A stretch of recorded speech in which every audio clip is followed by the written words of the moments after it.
Alright guys, welcome back to the channel. We're talking movies. Talking Nosferatu, NC-17, we're talking 80's, we're talking DVDs, physical media. So we recently went and saw Nosferatu in the movie theater, the remake. This is the original. It's based on Bram Stoker's 1897 novel Dracula. This is often regarded as, a go-to for one of the very first vampire movies ever made. But it was not the very first vampire movie. It was 1913, a film called The Vampire. 1922, we fast forward to Nosferatu, Max Schreck. I didn't know about this movie until around 1998. This movie here, Shadow of the Vampire. It's a VHS copy, Blockbuster rental. This is, incidentally enough, a movie about the making of the original Nosferatu. You have Willem Dafoe and John Malkovich. Now, those two guys in the 90s, unmatched duo. What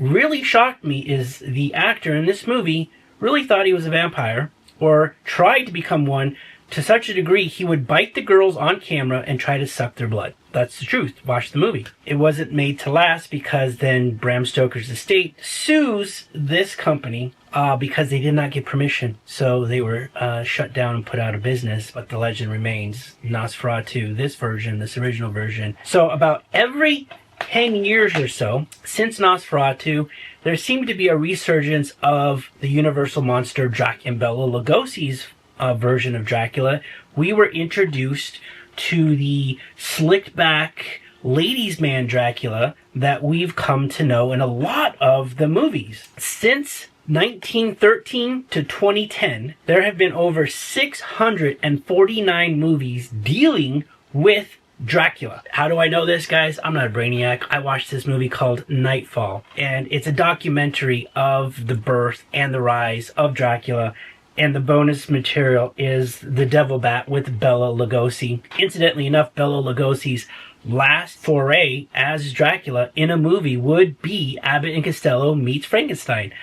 I actually have that VHS in here, but it's in a pile. I'm not digging it out. Go back, watch Abbott and Costello meet Frankenstein. Awesome. Then in the 70s, or 60s and 70s, we start seeing more of that more grotesque horror.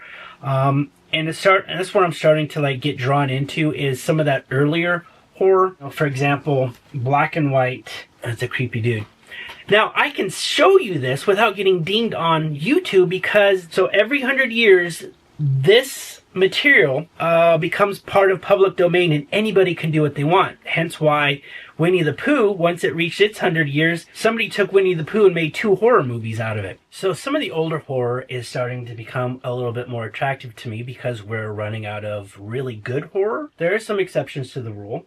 One of the exceptions to the rule of some newer horror being really good, surprisingly good, is I gambled on this movie called Venom, from the creator of Scream and the director of I Know What You Did Last Summer. With older horror such as Children of the Dam and Village of the Dam, which was remade in 1995 with Christopher Reeve, these type of movies are starting to, like I said, catch my interest. So I picked up Village of the Dam, Children of the Dam on this double horror feature. I'm really, really excited to watch these for the very first time. We're just going to go through these real quick. I don't want to bore you with too much detail, but you have to understand, guys, one of the reasons why I do this, and everybody has these bad days. I was sick this week. We had a flood in the kitchen, and sometimes when you retreat back into your man cave, you pull out some DVDs.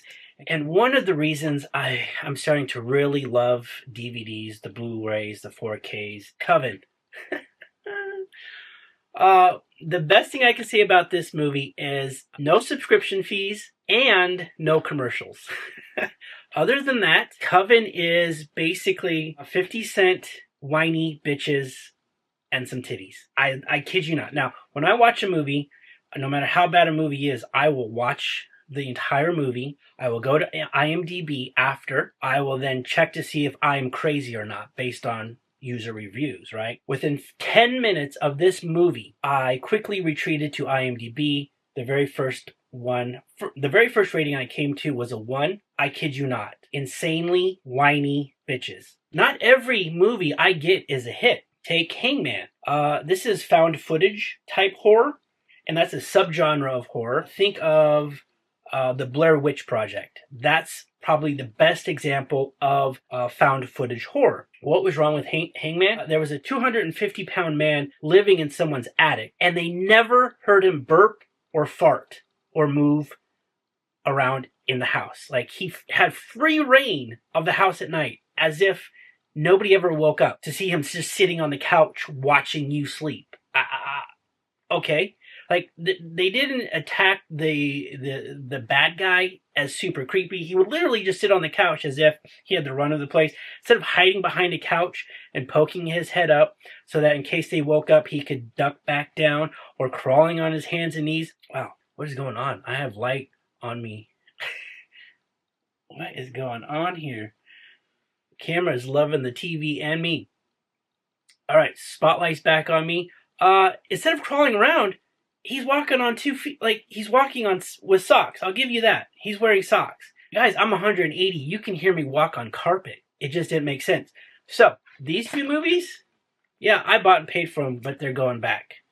All right, enough with the bad. Like I said, I love to pick up movies that look really good, get them for cheap, and cross your fingers, they're really good. Now, this Postmortem, it's a World War I period piece about a guy who could photograph dead people. The Sonata, I picked this up because of Rutger Hauer. He's passed away in 2019, so this could have been one of his last movies. Plus, it's a spooky haunted house type movie, so I'm going to be watching that. I don't want to overblow Venom too much, but this was a good pickup. Insert hard case. So far, I love the cinematography.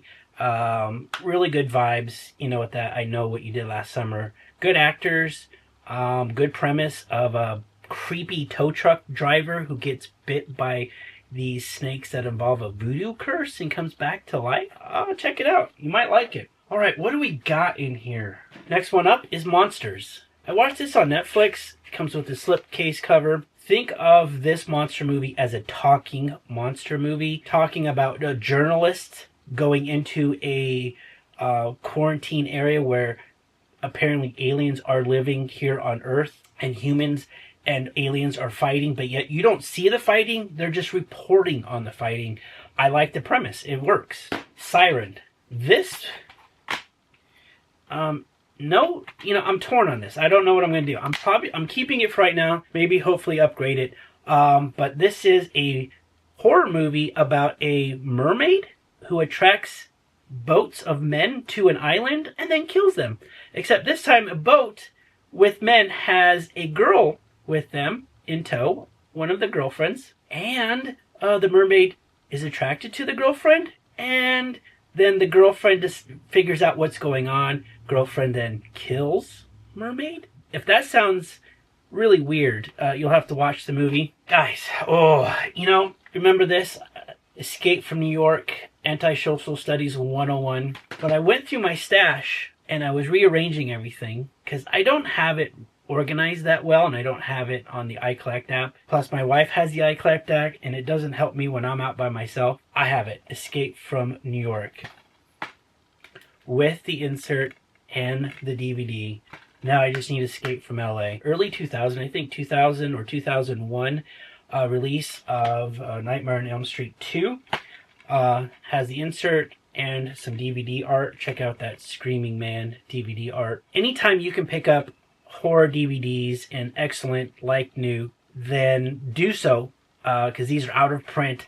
And as many times as they make Friday the 13th and Nightmare on Elm Street box sets every 5 years, the older and older copies become a little bit more collectible and valuable with each new release. So keep that in mind. There's been a lot of chatter about Sony getting rid of their Blu-rays. I watched a YouTuber today who's like, no, Sony's not getting... Like, everyone was all up in arms. I feel justified in being stupid. In reading Google saying that Sony was getting rid of Blu-rays and being justified in buying Blu-rays, I will confess I took a lot of them back the next day. If I find them sealed, here we go, Above the Law sealed Blu-ray copy, and then a Forrest Gump Sapphire series. I don't know what Sapphire series means. If I can pick up sealed Blu-rays. I can pick up sealed media of any type. Matter of fact, I have actually sealed DVDs for sale in my store that I wish I could put in my collection. But there are those people who actually want to buy sealed DVDs, sealed VHS, and then have them graded for their collection. So I leave the sealed stuff for the collectors, and then I find the open box stuff for myself. Alright guys, so I've been picking up some 80s titles too. Who doesn't love 80s? Now what I'm doing is I'm making sure that the 80s titles, such as Crocodile Dundee, has the insert. Making sure it's a clean, like new disc.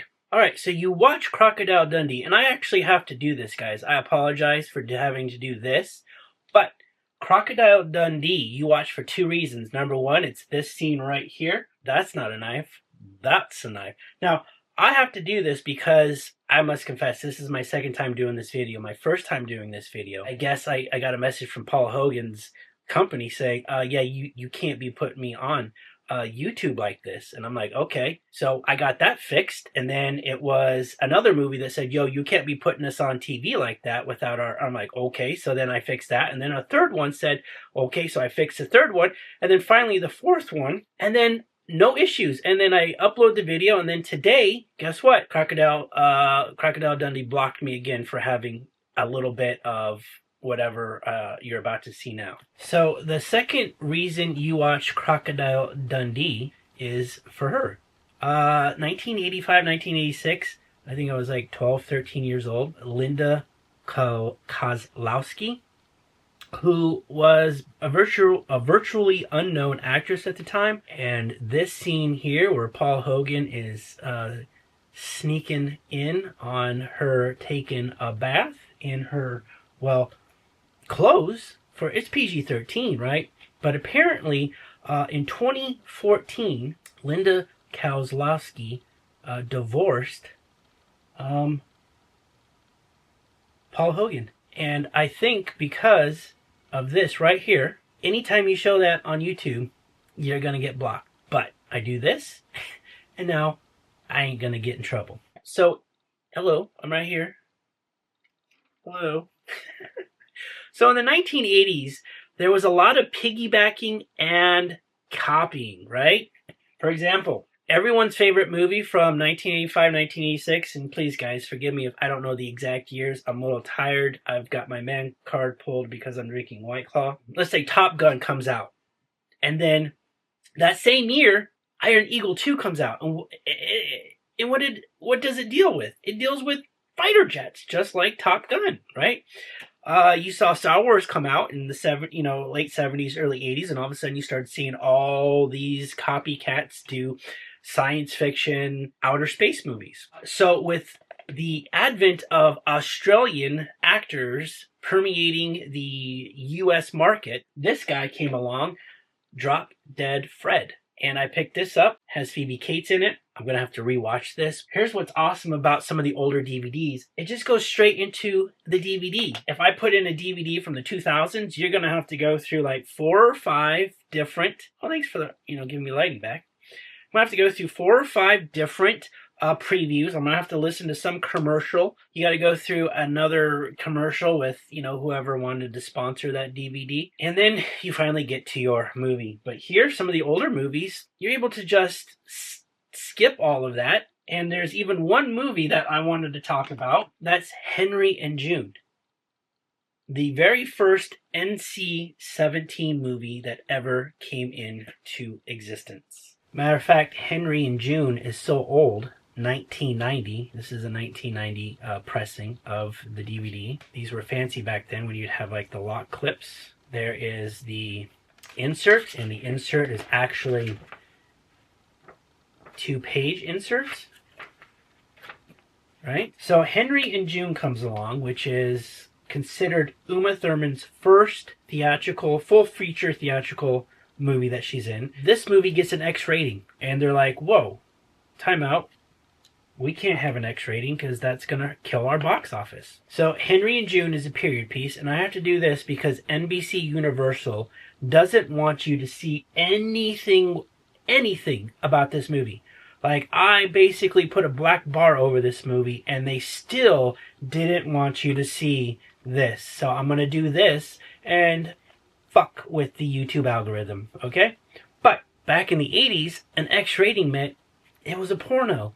And you went to those special X-rated movie theaters to watch the X-rated movies. But this is a period piece. It received an Academy Award. It's got big-name actors in it. It's got Fred Ward. It's got Uma Thurman. But Henry and June comes out as a true adventure, more erotic than any fantasy. Tag Fred Ward, and you might have doubts, but Alec Baldwin was originally supposed to play in this movie. He was replaced by Fred Ward. We all know who Fred Ward is.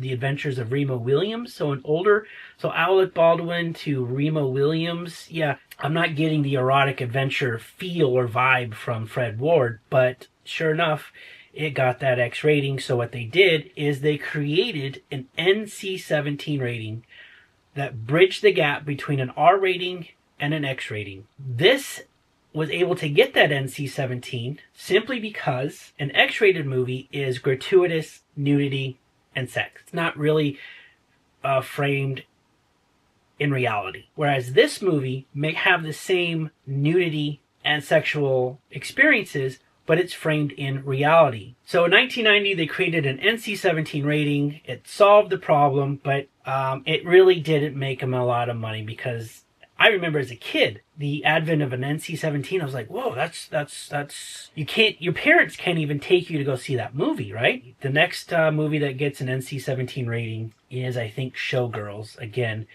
women who are gratuitously nude all the time, but that's Vegas, right? But framed in reality in the sense that it's their job. It's a show that they're putting on. Since 1990, there's only been 90 NC-17 movies ever created. But guys, I picked this up from Goodwill for 99 cents. And this is a $10 to $15, $20 title, depending on condition. When I found Henry and June, there was probably 300 titles, and this is the only one I found. So sometimes you have to just... What I do is I look for older titles, and if I see a presence of older titles, I'll stop and examine it more. So when you see an abundance of older titles, you kind of stop to see what else could be in there. If you just see a bunch of newer titles, but they're Survivor Exposed, this is all you're ever going to see. This was a 50-cent pickup. Cheapest copy is $20. Highest on eBay is $150. I'm seeing a lot of traction on YouTube. There's bigger YouTubers who are making a bunch of money just talking about physical media, doing the same thing I'm doing, but I'm doing it a little differently, and that's about all I can show you. There we go. Moving on to the best little whorehouse in Texas.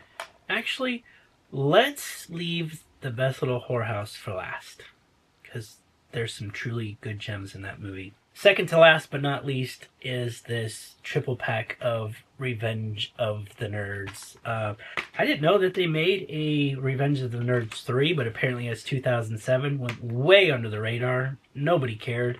But a lot of people cared about Revenge of the Nerds 1 and 2. I actually have both of the VHS. So Revenge of the Nerds 1 was rated R.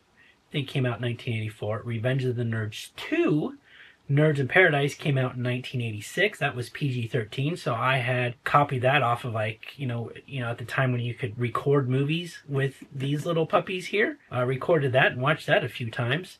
So I was happy to pick up a 3-pack. Now, of course, 3-packs are great, but I'm going to look for the original pressings all the time. But yeah, this was a great little pickup haul of last week. The reason I'm getting back into physical media is, so I wanted to watch Ice Pirates the other night. We have a group on Facebook, and he had mentioned something about his lobby poster that he hung up, and I was like, oh, Ice Pirates, I love that movie. I'm looking for it. He's like, I got it on DVD, but he's looking for it on VHS. Now, Ice Pirates, I haven't seen at all, and that's an obscure 80s movie, I think like 82, 83. And you can find it on Tubi, and I went and watched it on Tubi, but there's like this many commercial breaks during the movie. And movies were never meant to be watched with this many commercials. So, yeah, that's why I'm going back to physical media, guys. I don't have to pay a subscription to watch this movie, and I don't have to watch commercials. All right, guys. You guys know I love me some Burt Reynolds. And for the longest time, for obvious reason, I wasn't allowed to watch the best little whorehouse in Texas. No way. No way would your parents ever take their teenage kid to the movies to go watch the best. Well, that was like early 80's, right? I would have been way younger than that. So Best Little Whorehouse in Texas. I am missing the insert, guys. Oh, it breaks my heart. I don't know why. The DVD has this artwork on it. Now, I have the VHS, and I watched it for the very first time. Probably about 2 years ago. And my mind was blown. Yeah, there's titties in here. But there's also a lot more than just, that. There is a storyline, some great music, some great acting, and a nice little tidbit I'd like to share with you. I was watching this movie, and I don't know if I'm going to get copyright striked for this. I'll deal with it if it happens. I'm watching this scene right here, and I'll break it up, do this. No face recognition from YouTube, no face recognition from YouTube. But when I first saw this movie, I was like, how the hell does she know Whitney Houston? And then I was like, whoa, hold on. This is Dolly Parton's song? I grew up my whole life thinking this was Whitney Houston's song. I watched this movie, and I'm like, this is the most awesomest song ever. And when did this become a love story? Right here, right? So the story is, they have they have a relationship. She's the owner of a brothel. A local preacher puts local pressure on him to close it down. He finally has to succumb because of, national attention.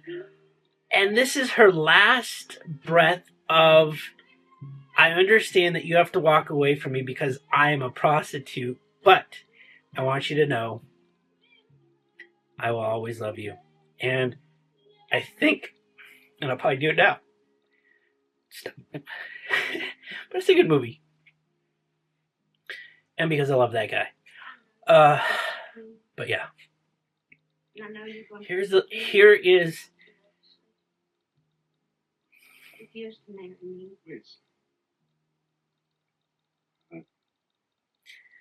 the stupid this stupid movie gets me every time. That's how I know I'm not a complete pervert. It's not just the titties, it's a good love story. But watch this, guys, right here. I've been a big Burt Reynolds fan for the longest time. The mustache, the movies, the acting, the cars, his great taste in women, his multiple great taste in women, from Sally Field. But to prove to you how much of a man Burt Reynolds is, this motherfucker right here picks up Dolly Parton and gets a hernia walking, herniates himself, injures himself right here at this moment, picking her up and putting her in the car. And he doesn't yell, time out, stop, cut. He continues the scene, injured, and he's a gentleman, so he's not going to say to the woman that he just picked up, hey, you herniated me. He gets in the car or truck, smiles, and drives off, and then takes care of his injury, carrying Dolly Parton to the truck in that scene. That right there, guys, is classic Hollywood legend right there. We don't get those anymore. And if you ever wonder why DVDs mean a lot to people in movies, imagine if you're watching this movie and they put a fucking commercial in that scene right there. I hope you enjoyed this movie. I hope you check out some of these movies. If, for the love of God, you have not seen The Best Little Whorehouse in Texas, come on over. We'll watch it together. On that note, guys, I have this Toshiba with factory remote.